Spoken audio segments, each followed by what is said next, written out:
Alright, so Record of Ragnarok chapter 113. If you're wondering why I didn't do chapters 111 and 112, check out the back half of the spoiler video I posted a few days ago. There's a little brief explanation there. And a lot of the things that I mentioned actually ring true in this chapter as well. So we'll get into that as we go on. But before that though, make sure to subscribe if you haven't already. Drop a like on this video if you want to stay on this side of the Ragnarok algorithm. Of course, we're going to be covering Apocalypse of the Gods in the coming days. And as well, I want to shout out to the members that continue to support the channel. I appreciate it as always. Merry Christmas to all you guys and everybody that supports the channel, watches my content, and is a Ragnarok fan. With that said, we're picking up still in the Odin flashback, Velk flashback, because Odin obviously is Velk. That was in the final moment of chapter 112. We finally got his name. He's not a nameless god. He is Velk. And we see the narrator say the great inventor god Gungeear's disciples, now known as the people of Gungeear, hidden away from the outside world, they enjoyed a long period of peace and quiet. We then see Feldis, who was Gungeear's right-hand man, so to speak, or number one disciple. He's sitting in his bed, clearly deteriorated, looks to be sick, and Velk says, "Old man Feldis, are you okay?" And the old man replies, "You're a good kid, Velk. Thanks for always smuggling me in the booze." He then says, "Velk, come here for a minute." He takes off this necklace and gives it to Velk. And the name of this is actually really interesting. This is actually Gungeear. As he's handing over this necklace, Velk thinks to himself, old man Feldis, he was always such a big guy, and now he's this. "Old man, what is this?" And Feldis says, "It's for you." One of the other people that's in the room says, "Feldis, what are you doing?" And he replies, "It's fine. It's called Gungeear. It's my treasure.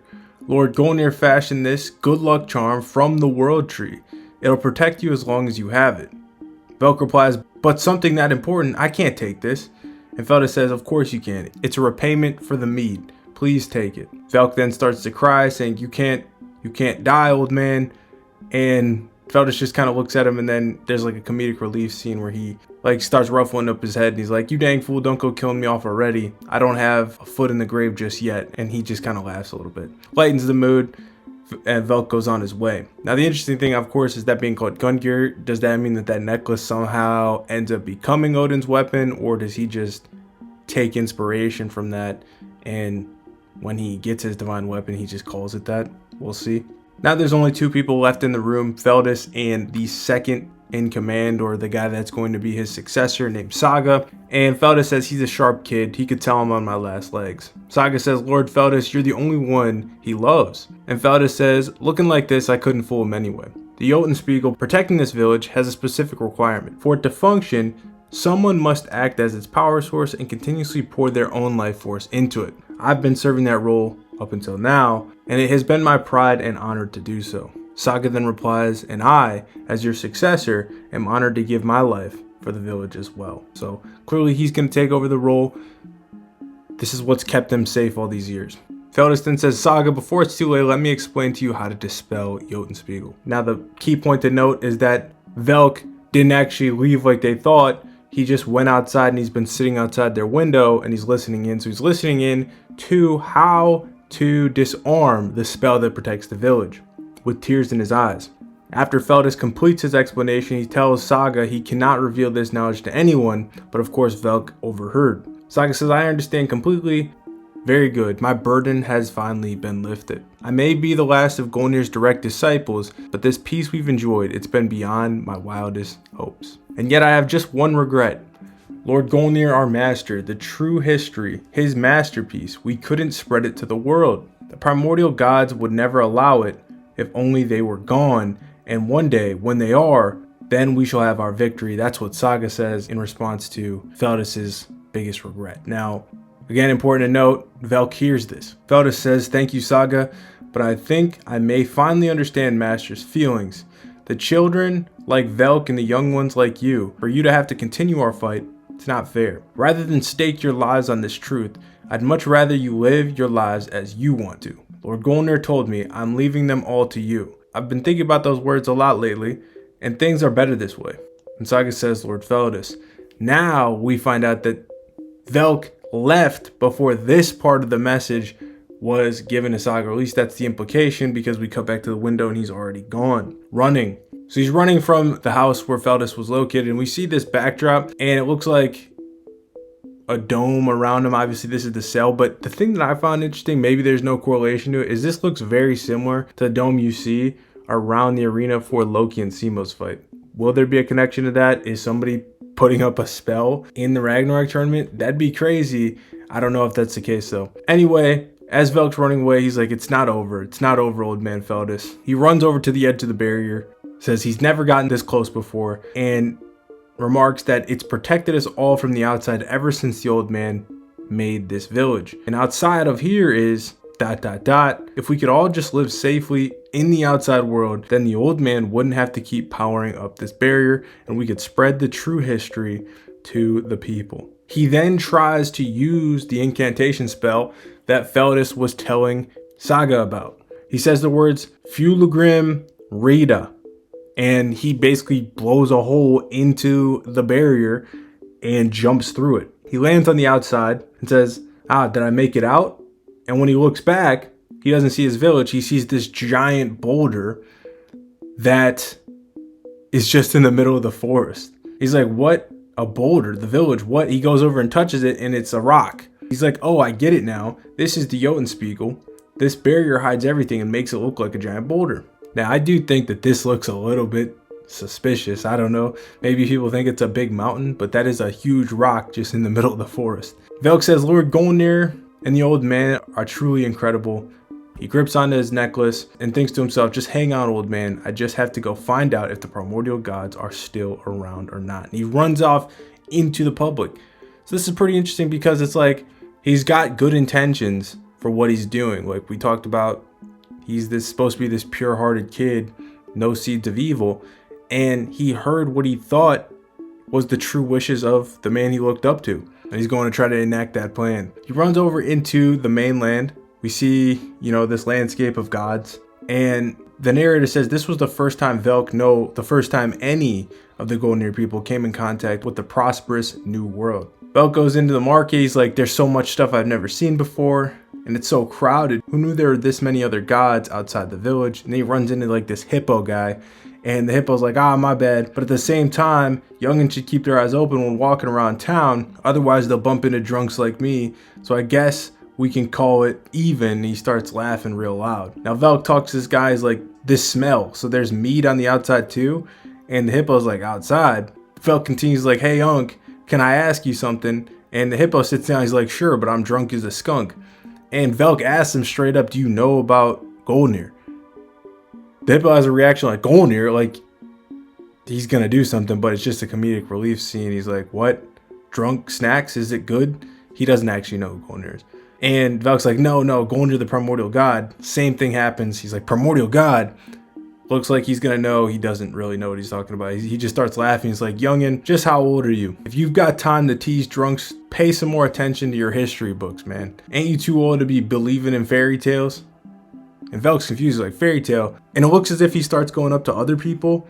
And we get some other reactions where they're like, with this lady's like, primordial gods, what are those?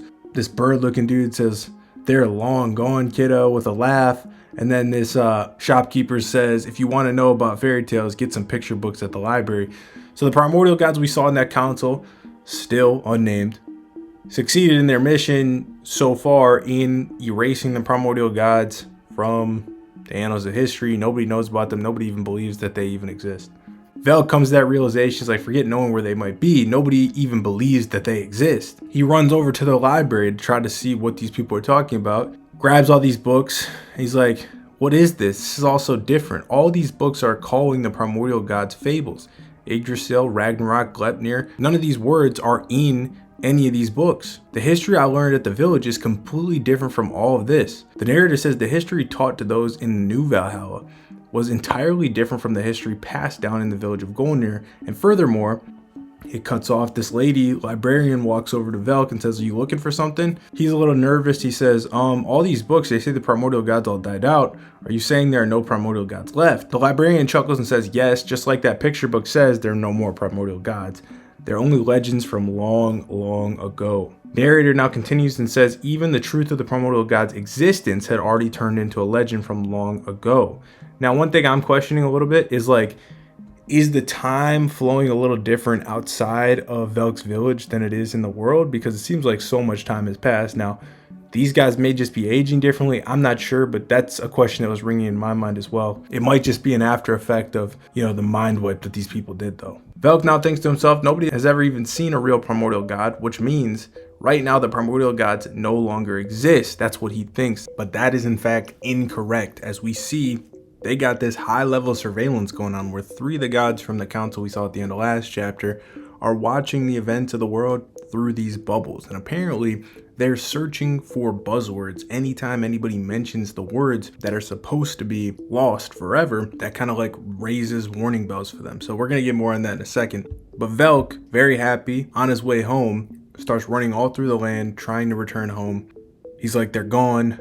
They're all gone. They're really all gone. The primordial gods who erased Lord Gungeear from history, it's finally over. So nobody is hunting us anymore. The village can finally be free. He gets back to the boulder, recites the incantation again, opens a hole back through, happy as hell, thinking in his head, just hang on, old man Feldus. We can tell the whole world the truth now. The people of Gungeear, all of us, our dreams will finally come true. And then reality sets in. There's a crackle behind him. The barrier cracks.